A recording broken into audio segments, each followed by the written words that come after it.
Hey guys, new video here. Um, well, I just came back from a pretty long ride, about 80 miles in total, where I got lost going to the original destination because I don't have internet on my phone and I'm an idiot and I don't write down instructions. I sort of just look at the Google Maps before I leave. I'm like, yeah, kind of head towards this direction, but that kind of really doesn't fly when you're out on these country roads. Not this one.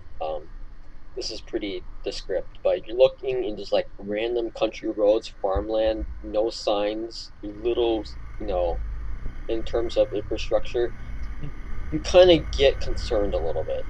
I knew I was in the general area correctly, but it was a little concerning because obviously I had kind of, once you kind of get yourself turned around a little bit in these farmland areas, not here, this is a city, it's really easy to just kind of lose your sense of direction. And I don't have internet on my phone, so I don't know what. I guess I should just get a compass or something like that, or like have maps. There's also like there's like a offline Google Maps and there's some offline maps apps that I should download. Fortunately, my phone sucks, so I can't actually download any of those. But anyway, so I did actually make it to the first location. Here I'm going to the second location, having already just spent quite a bit of time riding. So I rode 80 miles today through many different types of roads. This one is like 25 miles per hour. I would say going on the 55 miles per hour road, which is the maximum that I rode on, the Grom does struggle because I had to. So on a 55 mile per hour road, people are going 65. And a lot of these roads, especially out in the countryside here, they are single lane roads, and many times there's no passing. And I just feel really bad because I'm literally going 55, like 60 max, and these guys want to go 65, like 70 or something like that, right? So I'm trying to go on the side of the road so they can pass me, but that's not ideal. Um, so yeah, the Grom is perfect for roads like this where it's like 25. I think 45 is good too. 50 is not bad, but 55 and 60, if you have 60-mile-per-hour roads, I haven't seen any in Wisconsin, but if there is any. I think 55 is a little bit too much for the Grom. Right now, it's not really broken in, or it's still in this break-in cycle. At 400 something, 50 miles or something like 40 miles on it. So far, I'm gonna do a oil change this weekend, and also adjust the chain tension because the chain tension is beyond. It's pretty loose at the moment, so I need to do that, which is kind of like the first time I actually do that. But it doesn't seem too difficult to do. I bought a metric wrench set specifically for the oil change and specifically for this, and also to work on the bike as well. Um, anyway, so here I'm just cruising around. This is a really nice road, and there's a lot of cars on it, but it does kind of twist a little bit, which makes it kind of fun. Yeah, so for this ride, it was 80 miles. I think it took me. I think I rode for at least, let's see, at least 2 hours, maybe probably around a little under 2 hours, and that's a lot of riding. And I would say, in terms of comfort-wise, I can go more, but I really don't want to. It's not like any part of me is sore or anything like that. The only thing that is really a problem with these long rides is that the helmet, after a while, and maybe it's just because of my physiology, it gets. I was getting a headache because it was literally pressing my head in, and I think my head was trying to expand. I just have that problem where it gets help. Maybe it's like allergies or something like that. And it was just pressing my head in. It was very uncomfortable, especially near the end of the ride. So I was getting kind of uncomfortable riding. And the other thing is that this is a really long ride. I really didn't let it cool down or the engine cool down in any way. And I haven't done an oil change yet. I know the first oil change is supposed to be at 600 miles, but I can kind of feel the gears not really connecting sometimes, or not connecting. You can kind of feel that it's not 100% lubricated or just smooth, I would say. So I definitely need to do an oil change. I'm not gonna go on a long ride or anything like that until I do an oil change this weekend. Probably tomorrow after I come back from the gym, since the engine will be warmed up at that point. I'll do an oil change then. So yeah, yeah, it's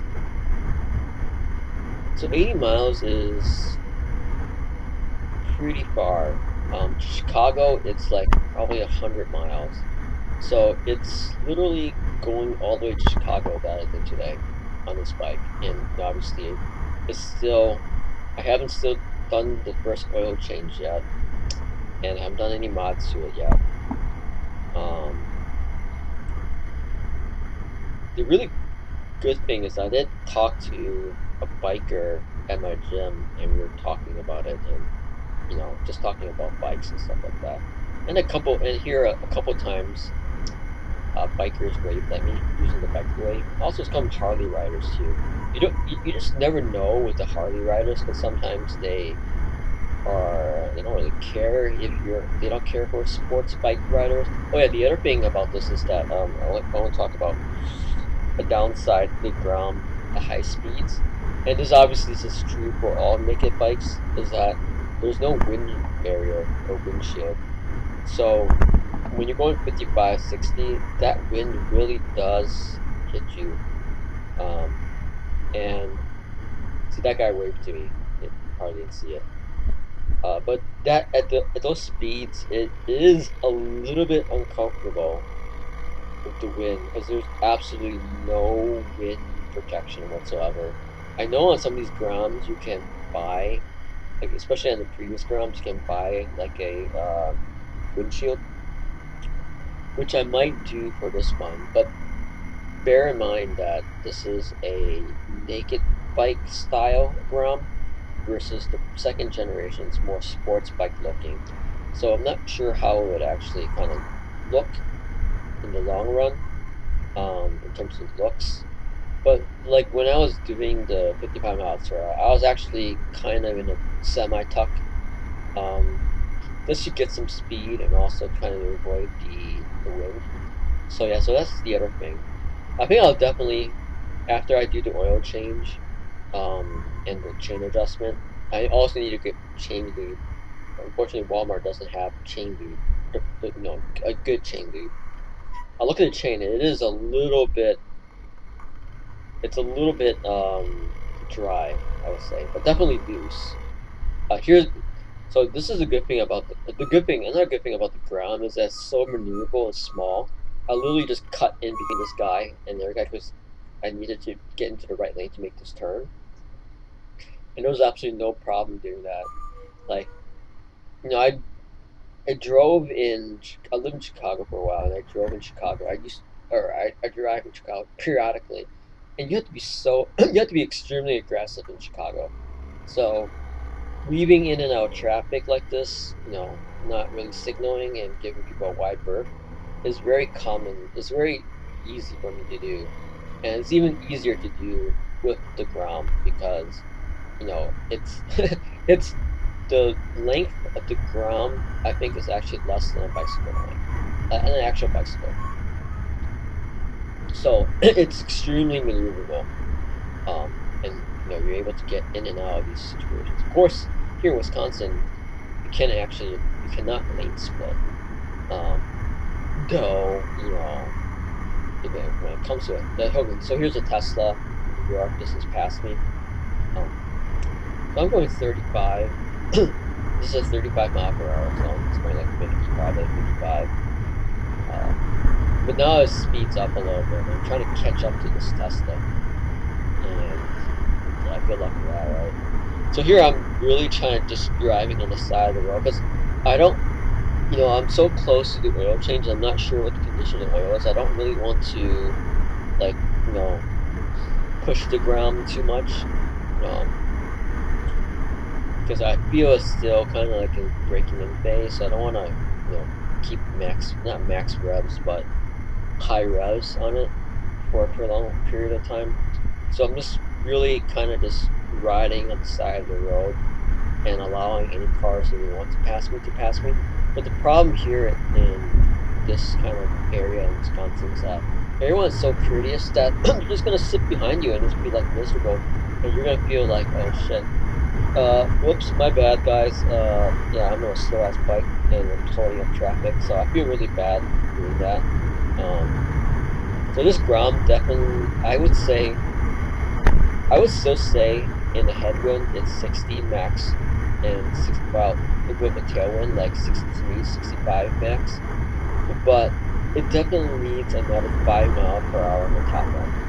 And to do that, I'm just gonna have to wait until next season and get a Chimera intake, remove the bulky intake that it has now, get some type of. There's a many different types of exhausts out there with different price points, but I need to get one that actually has like it has enough back pressure to that so that you know actually works with the engine better something like you know a cosmetic or a auditory kind of muffler. You know that sounds good.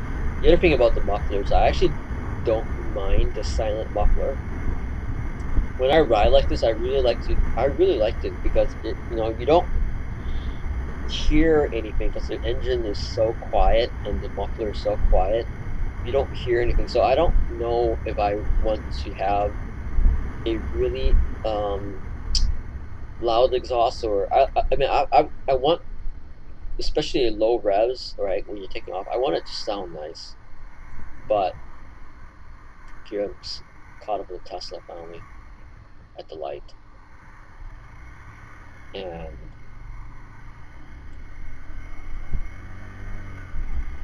yeah, no, obviously there's no way I can beat the Tesla. But yeah, so what I was saying, yeah, so the mods on it, I'll definitely do like the fender eliminator. Now that I think about it, looking at it, yeah, it is kind of bad. It does look kind of not great. Um, I'm going uphill here. So one thing I was like, when I was going to the first location, it's 50 mile per hour, going up a long ass hill, and man, that was that was not fun. Definitely, I felt I felt really underpowered. But the top end, yeah, I'm gonna do. It definitely adds like from the video, the Chimera intake, and then the muffler, and then the EC flash or ECU, race ECU. You know, for the new air intake or more air intake. It definitely does help in the top end, and it's like a 5 mile per hour increase minimum, right? Um, and in the spring, I might change the gearing a little bit also to help with that, so that I can get like maybe 67. Because right now I feel like the acceleration is more than enough, given that I'm a small rider.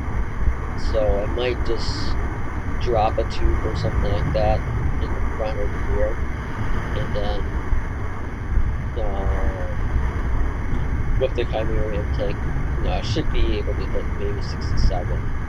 So which means I should be able to hit 60 comfortably. Which is kind of like what I really want to do, right? Because 55 mile per hour roads, you need to be going 60 or 60, 62 to not be a nuisance. And you know, it's okay to be a nuisance, and sometimes they're like, whatever, fuck these guys, fuck these capers or whatever. Um, but yeah, after a while, you're like, damn, maybe I need a better bike or a more powerful bike. Um, anyway, that's the video. Hope everyone is doing well. And if you don't have a Grom, go get a Grom. Either any Grom, first generation, second generation, or the new generation. All right, talk to you guys later.